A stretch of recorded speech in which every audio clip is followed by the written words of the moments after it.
Compact, colorful, and complicated, Audemars Piguet is rewriting the rulebook with its new 38mm code 11.59 self-winding flying tourbillon models. If there's a guide to today's watch trends, it's all here. Unisex case sizes, vibrant colors, and exotic stone dials. And to celebrate its 150th anniversary, AP has unveiled a trilogy that proves smaller cases can still house big complications.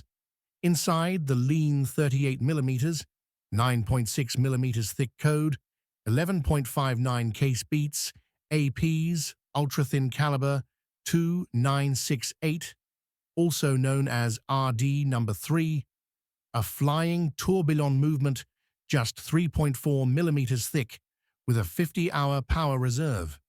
Each version features a wafer-thin slice of precious stone, fiery red ruby root from Tanzania in a white gold case, deep blue sodalite from Brazil in pink gold, and rich green malachite from Zambia in yellow gold. The multifaceted case architecture, octagonal middle, stylized lugs, slim bezel, is satin-brushed and polished to perfection. Indices are gone to let the stones shine. At 6 o'clock, the 1-minute flying tourbillon seems to float, framed in matching gold. Semi-open-worked gold hands with luminescent tips sweep above a color-matched minute flange.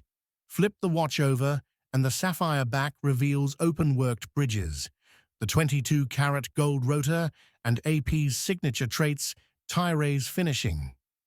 Each variant is limited to 150 pieces, delivered on a color-matched alligator strap with an optional rubber-coated strap, priced at 140,000 Swiss francs. Which dial wins your heart? Ruby, sodalite, or malachite? Drop your pick in the comments, and don't forget to like and subscribe for more deep dives into the world of haute horlogerie.